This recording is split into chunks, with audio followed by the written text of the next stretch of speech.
स्वानी आरक्षण के आधारे याद आए उन्हें नानी आरक्षण के आधारे याद आए उन्हें नानी।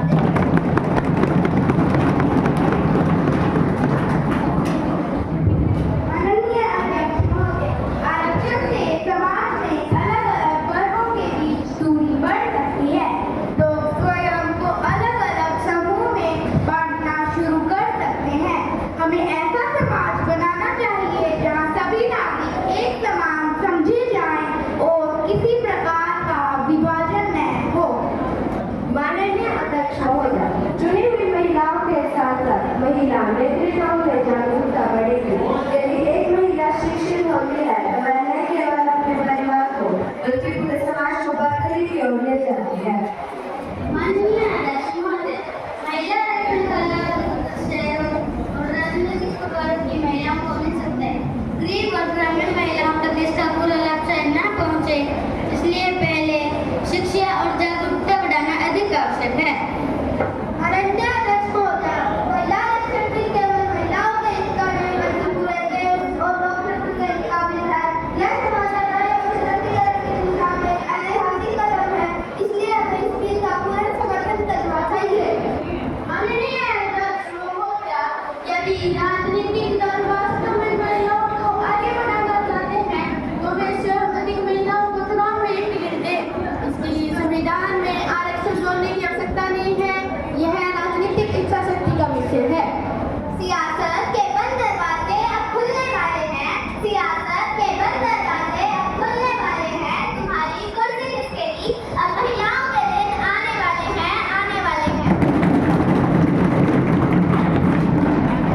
माननीय अध्यक्ष महोदय, आरक्षण किसी समस्या का स्थायी समाधान नहीं है। यदि महिलाओं को मजबूत बनाना है तो उन्हें शिक्षा, कौशल और आत्मविश्वास देना अधिक जरूरी है। समाज में जागरूकता लाकर ही वास्तविक समानता स्थापित की जा सकती है। माननीय अध्यक्ष महोदय, 108 का संविधान महिलाओं की आबादी के अनुपात में प्रतिशत महिला शिक्षक है। आरक्षण महिलाओं को राजनीति सीखने सिखाने का सबसे बड़ा रहेगा। जैसे जैसे महिला चुनाव लड़ेगी वैसे वैसे उनके परिवारों में राजनीति का विस्तार होगा। माननीय अध्यक्ष महोदय, लोकतंत्र की सबसे बड़ी ताकत खुली और निष्पक्ष प्रतिस्पर्धा है। हर नागरिक को अपनी योग्यता के आधार पर आगे बढ़ने का अवसर मिलना चाहिए। आरक्षण से चुनाव प्रक्रिया संभाविका प्रतिस्पर्धा प्रभावित हो सकती है। माननीय अध्यक्ष महोदय, ना ना कहते बनता है, हाँ हाँ कहते बनता है। विपक्ष का हाथ मुझे भी बड़ा अजीब दिखता है। मुद्दे भी उठाने हैं लेकिन भी लगाना है। बिन बात के रोना भी एक नया धंधा सा लगता है, नया धंधा सा लगता है।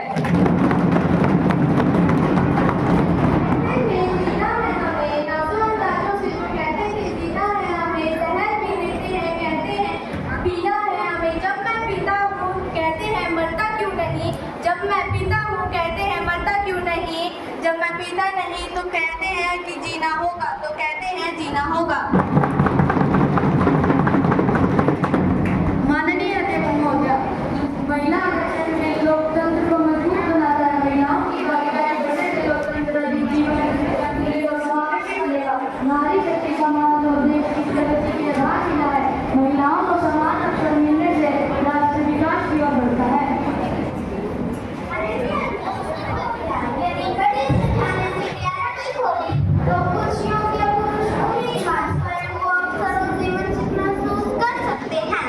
इससे समाज में असंतोष की भावना बढ़ सकती है। हमें ऐसा समाधान चाहिए जो सभी के लिए न्यायपूर्ण हो।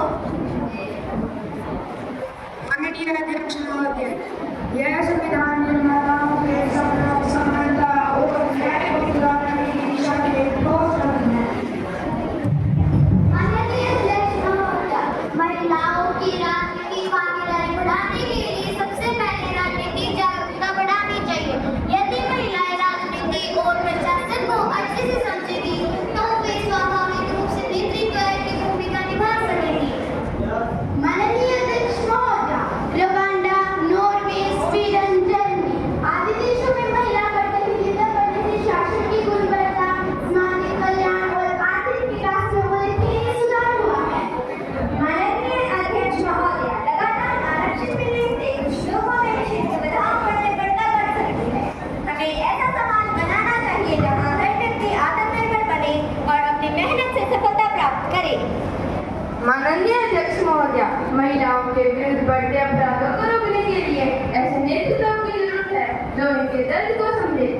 महिला संसद में होने से महिलाओं की सुरक्षा